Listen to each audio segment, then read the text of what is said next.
The most successful mission was mission number 5. And we're chasing Osman Atto. He is the number 2 guy. He had a piece of property called Atto's Garage. As I understand it, the shooters shot so accurately, round in the engine block, round in the driver. The Delta guys go in, they're clearing the building. They find him buried under a bunch of trash. Photo, bingo. In the end, we will have captured 27 people, I think, on the list and turned them over. The most successful mission was mission number 5, and we're chasing Osman Atto. He is the number 2 guy. And if you've seen Black Hawk Down, he's the guy that's smoking the cigar, acting all cocky. He wasn't cocky, trust me. I mean, when he got rolled up, he looked like a guy would look that's just been manhandled by Delta operators and thrown in the back of a helicopter. It's like Saddam looked when they pulled him out of the hole. These guys don't look cocky. They look humbled like they should. Well, this one proved. You were on that. Yeah, we were all on it. Yeah. So. Can you describe it? Yeah. So initially we're told, well, first of all, we went after Atto on mission number 5. He had a piece of property called Atto's Garage. I mean, to think this is the richest guy in Somalia means he ain't all that rich, but it's a junkyard. Daytime mission, we're rolling in, and RPGs are going off around us. Okay, first time we've seen that. A threat, but not a huge threat because they're air bursting and they're not really all that close. They're not supposed to air burst, but they are. So something's going on here. But let's just call an alternate pickup zone. So we infilled right into the Atto's Garage, and our guys cleared it, took it down, captured 8 of his people that worked for him. He was there. The intel was good. And you can see it on video as we're coming in. These guys are smart. They're not stupid. He didn't run. He looked up, saw the helos, and says, I'll be back in a bit, and just casually walked out of the compound, down an alleyway. You can see it. And, we found out later that was him. But his guys are left there, and we captured them. And then, like I said, we did an alternate pickup zone, which means you go in to extract from another location because you're thinking if they were shooting RPGs on the way in, they're probably going to shoot a lot more if we go back in there. So we pick up from an alternate location. The ground force just has to maneuver on the ground to the new pickup zone. Didn't take any fire at all. Successful execution. Just missed a really, really lucrative target by seconds. Then we get a hit on him again a couple of days later. He's in a meeting place downtown. All right, spool up, ready to rock. We launch. Oh, shit. He's in a vehicle. Well, no problem. All we got to do is switch contingencies. And that's the beauty of all that planning and all that rehearsal. We know exactly what to do now. We just got to change, how we act in the terminal area with the helicopters. But everybody knows. All you got to do is tell the guys on board, everybody on the flight crews know, this is where we're going now that it's a convoy. As I understand it, the shooters shot so accurately, the belief is he's in the second vehicle. So they hit round in the engine block, round in the driver, but didn't hit the primary target. When his vehicle's disabled, he jumps out, runs into a building. So now we don't have the assault force on the ground yet. This thing is switched back to what we call a strong point. No problem. Just communicate to the guys. They know. We know where we're going to land. We didn't put my guys on the ground. We closed on the target, but I'm 99% sure we did not put our guys on the ground. We just basically pulled off and held. And I think, it's been 30 freaking years, but either way, the Delta guys go in, they're clearing the building. They find him buried under a bunch of trash, pull him out, photo, bingo. Execution checklist code word goes out. We got the primary target. Man, that feels good. When you're on an op like that and, it all comes together and you know how important this guy is to the mission. And then I for some reason, ended up flying back with Cliff. He ended up on Cliff's bird and we landed together. And that's what I say. He sure didn't look cocky.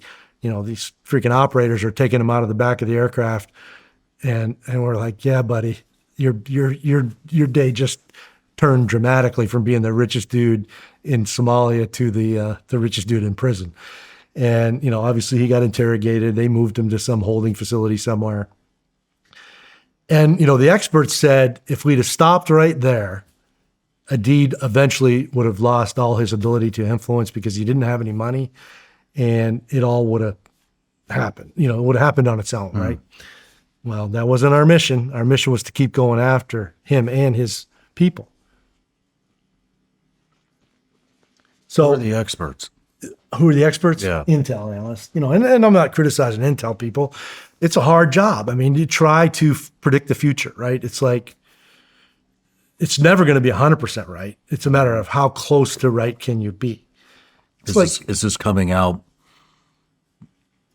immediately, or is this all in retrospect? All retrospect. Plus everybody's 2020 vision in hindsight, right? Yeah.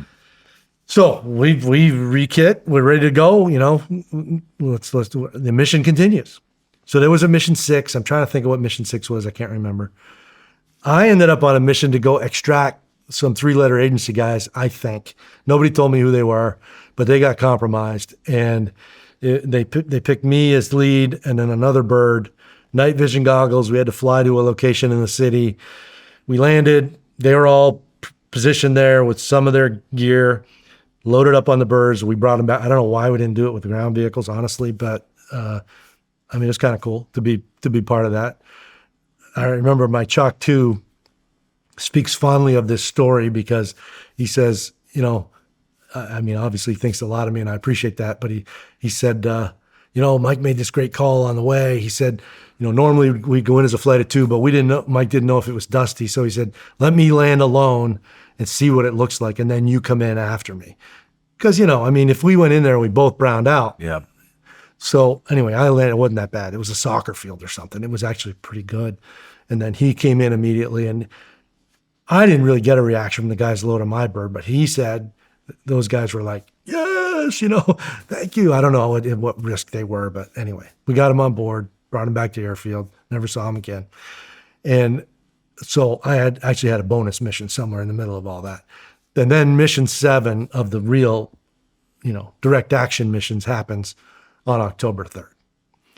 And, you know, let me back up.